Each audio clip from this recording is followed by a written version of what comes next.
Hi everyone, I am doing this video today to finally explain my departure from See the Thing Is podcast as well as the Joe Budden Network. I sat with this for 3 months anxiously debating with myself whether I feel comfortable enough to express my reasoning for my departure. I have to read this because it's a lot. After 3 long months of anxiously debating whether I feel comfortable enough to express my departure from the See the Thing Is podcast. I'm sorry. I don't even want to do it again. I just want to get this over with because like it's been a lot on my spirit. Yeah. I've had a lot of sleepless nights in the past couple of months. I have constant reminders of what has transpired, so I just kind of just have to bear with me as I try to get this out. My departure from See the Thing Is podcast as well as the Joe Budden Network. I am here today to still uncomfortable, but find the bravery to finally speak on a very embarrassing situation. Not only to start my healing process, but to help give encouragement to others who have similar stories of sexual harassment in the workplace. On January 18th, 2021, Joe Budden sat in on a recording of the female-led podcast I was a part of and continuously made sexual suggestive remarks to me that made me extremely uncomfortable, as well as fearful of dampening the mood if I didn't laugh along while he made those sexual remarks to me. Those moments were not only, excuse me, those moments not only live on the internet forever, it also forced me in the decision of quitting the podcast. And I'm now in a place where it was traumatizing, embarrassing, and I've decided that I have to actually speak up because not only was it important for me to walk away from it, it also is important for me to speak up, not only to help heal myself, but also to probably help others in the future and let them know that this probably wouldn't be the best situation for you to enter into working with this person.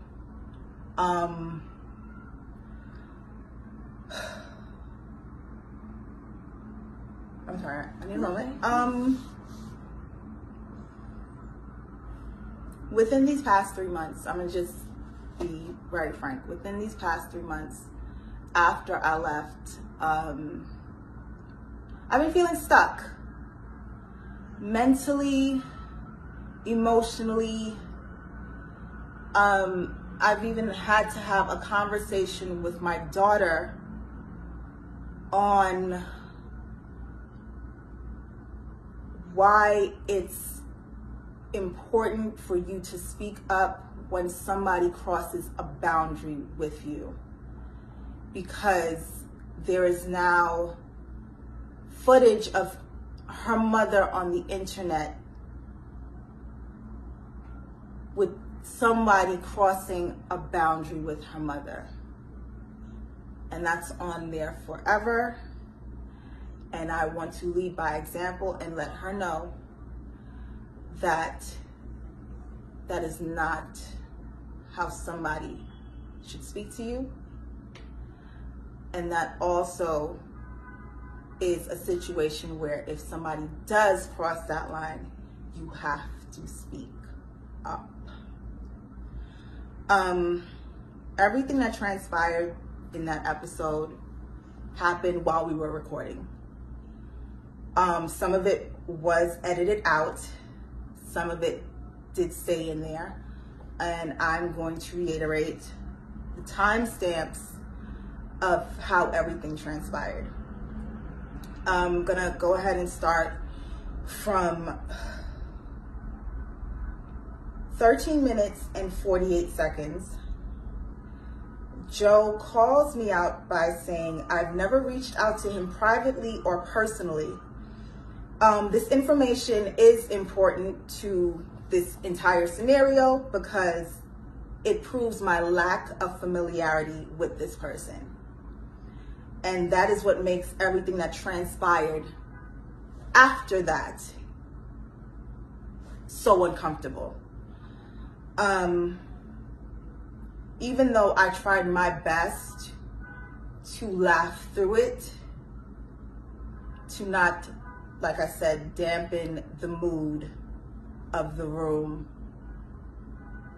while we were recording.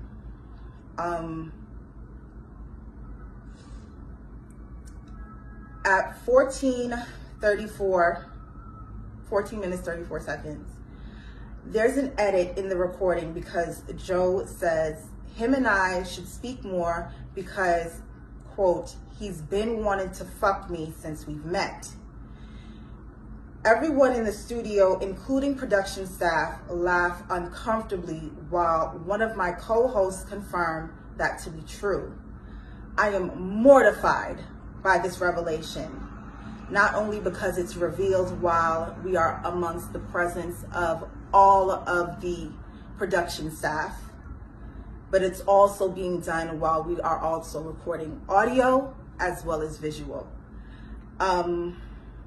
That scene was cut out, and it jumps to Joe repeating, "We should speak more because we have the least dialogue." At 19 minutes and 26 seconds, another edit happens because Joe makes another suggestion to having sex with me. This is shown, I'm sorry, Joseph makes another suggestion to have sex with me. That scene is edited out, and what is shown in right after that is me closing my eyes, saying no, and then he says, "Never mind." At 21 minutes, 30 seconds, Joe tells me to hit a button, bitch, because I didn't hit a sound effect fast enough. At 24 minutes and 54 seconds, Joe makes a comment that I am throwing my singleness in his face, and he thought we were going to be a network power couple. And once again, I'm trying to laugh all of this off. As it's transpiring, I reply by saying, "Sorry, Joe, we're not." At 25 minutes and 42 seconds, I make a comment about relationships in general within the conversation. Joe retorts that my shirt that I was wearing isn't buttoned like I'm single. Excuse me, I have to repeat that. My shirt that I'm wearing isn't buttoned like I'm single. I pause, cover my chest with my hand, and try to brush it off once again and continue the conversation. At 31 minutes, 42 seconds to about 35 minutes and change, Joe makes me feel like I'm in a hostile work environment by letting my co-host know that I am carrying the group because they don't dress sexy enough. Because now not only am I embarrassed for myself in being objectified, but also you're making other women that I have to work with on a regular basis uncomfortable by telling them they don't dress sexy enough. Like I said, this transpired while recording, in front of cameras, and in front of the entire production staff. So with that, I'm sorry.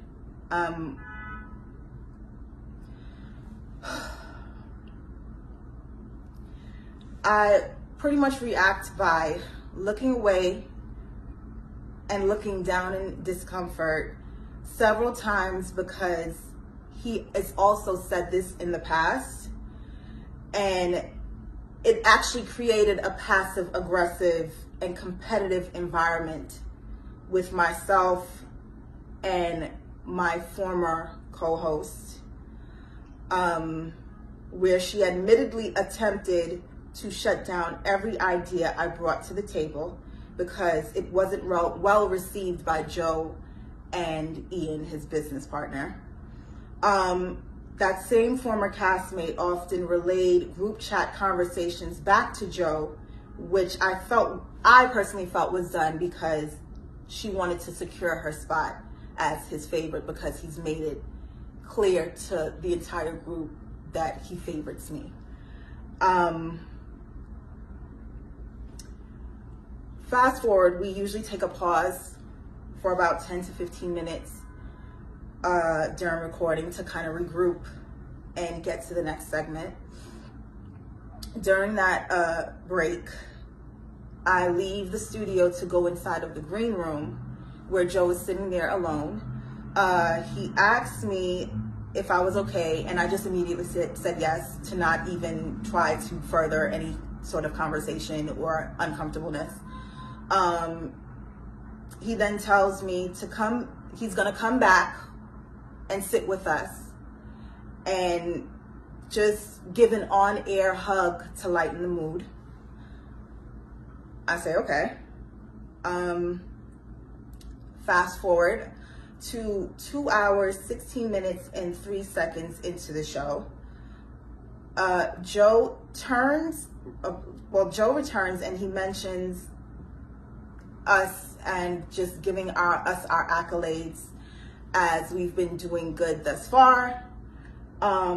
This scene is edited once again because, let me rephrase that, let me go back. He goes down the line to give everyone their accolades. He starts with Mandy, he goes to Bridget, and then once he gets to me, the scene is edited again because he says Olivia is unique because I want to fuck Olivia and the fans love her. That scene is edited out. Those words are edited out.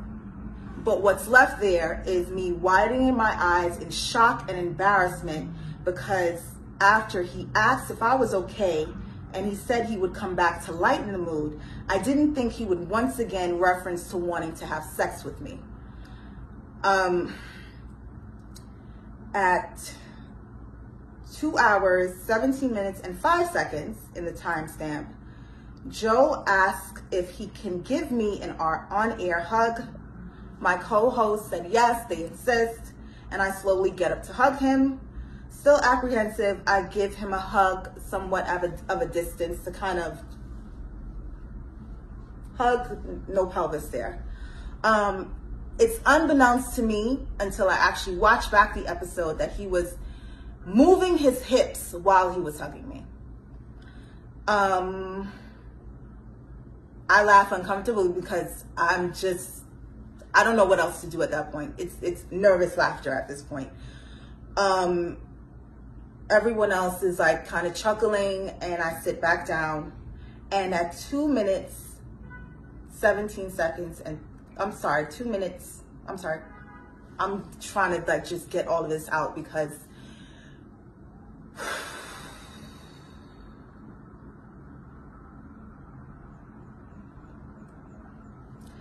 at 2 hours, 17 minutes, and 38 seconds, after I sit down after the on-air hug, I grab the microphone and I say, "This is uncomfortable."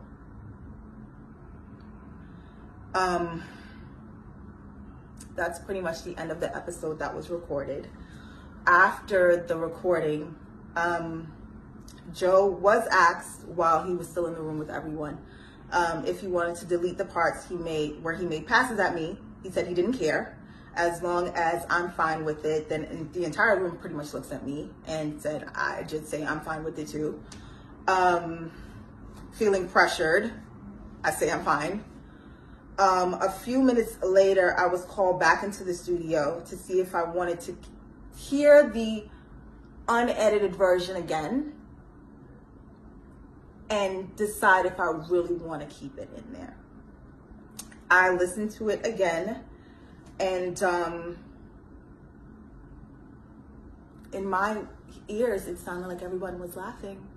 So who am I to say this needs to be taken out? I don't have much say in this situation. I've already been belittled in this situation by being sexually harassed and objectified. Because just to break from me having these bullet points, at the end of the day, that's what sexual harassment in the workplace especially is.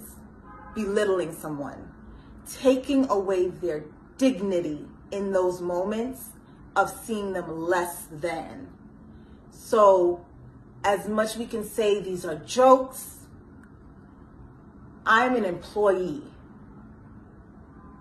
I didn't have a previous rapport with this person before coming onto this podcast. I didn't have any romantic relations with him, nor did I want to at any given point in time in my life. And many would probably ask, well, if you know the history of Joe Budden, well, why would you sign on to do something like that? Let me tell you right now, if you're going to work and your intention is just to go in and do your job, it should be just that, no matter who's there. If you have no dealings with this person, they even admit to having no outside conversations with you up until that point. At no time should anybody feel comfortable enough to say anything of that nature to you. I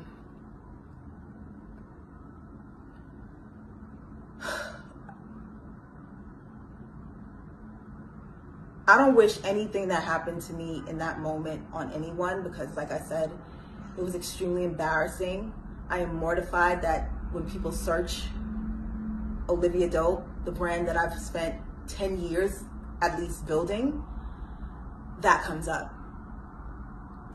I am mortified that after I quit, I had to have a heart-to-heart conversation with the child I gave birth to. I'm sorry, just let this pass. It's New York. It's New York. I am mortified that I had to have a conversation with the child that I gave birth to, because she can find it on the internet. Her friends can find it her teachers can find it on the internet and say, look, that's your mother being belittled and sexually harassed and called a bitch. And I had to explain to her that is not how someone speaks to you. And told her, if someone does do that, you have to speak up. But I didn't myself speak up until this point. So I was being a hypocrite. How can I tell my child, when someone sexually harasses you, you have to tell someone you have to speak up, and I'm not doing the same thing? So that is literally why I'm here today, to speak up for myself, start my healing process, like I said, and continue on with using my voice. There was attempts to intimidate, attempts to silence me. I can't be silenced. I absolutely cannot. After listening to the recording again, Joe wasn't there. I listened to the recording with some of the production staff members. Once again, everyone, chuckled. So I'm like, well, I mean, if everybody's chuckling, just keep that in there. It wasn't until one of my castmates, Mandy, informs me that although the audio sounds funny, I looked uncomfortable. She looked over me and she saw that I was uncomfortable. So she suggested that we shouldn't keep those moments in the episode. And I agreed because I was uncomfortable. So they were edited out.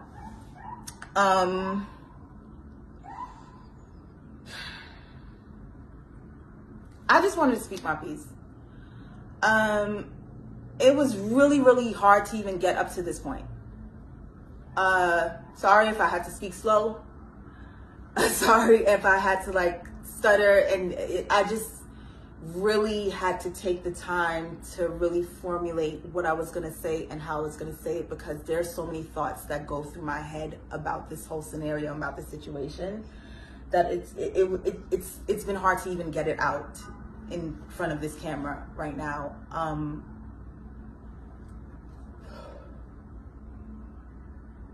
At this point in time, I just recommend any woman that thinks about working with this person in any capacity, please think again. I should have walked into this situation doing a bit more research on how work environments are with him. I should have taken heed to the accusations that have been in the past, even though they are more so in his personal life. Those should have been red flags for me as well. But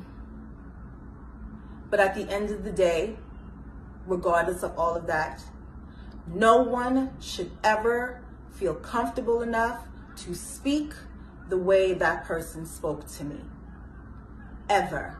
No one should ever feel comfortable enough to make a workplace environment completely hostile and toxic the way that person did. No one should ever feel like they can be sexually explicit and suggestive, not only to you while you're coming in just trying to work, but also in front of the entire production staff to belittle you. It should never happen. After I left, once I decided to quit, I informed my lawyer. My lawyer got on a phone call with his lawyer and informed his lawyer that these are the reasons why my client is leaving this network. She will not be returning. Once my lawyer informed his lawyer, I then informed my castmates via text, explaining to them that I am not built for the Joe Budden Network. My apologies to them, but I've prayed on it, I've meditated on it, but this is just not the right fit for me. No one responded in that moment, and I was removed from the group chat. But I did speak to both of them a week after. Also, after my departure, Joe then went on his podcast and made this statement. Excuse me, hold on one second.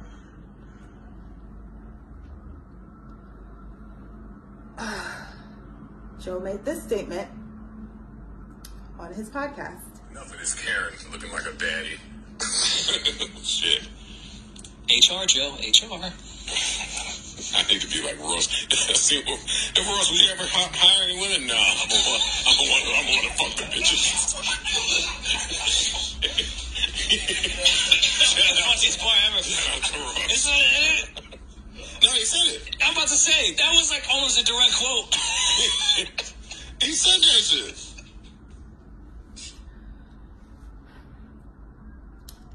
If I hire any women, I'm going to want to fuck them bitches, is what he said after my departure from the podcast. I'm saying this situation one time and one time only. I have to just do this to start my healing process, because if I sit and let this fester inside of me any longer, I will not be good. I don't even know what to say at this point. I pretty much said my piece. I'm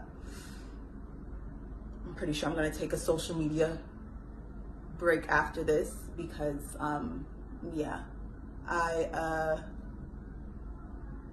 wish everybody love, peace, and that's it.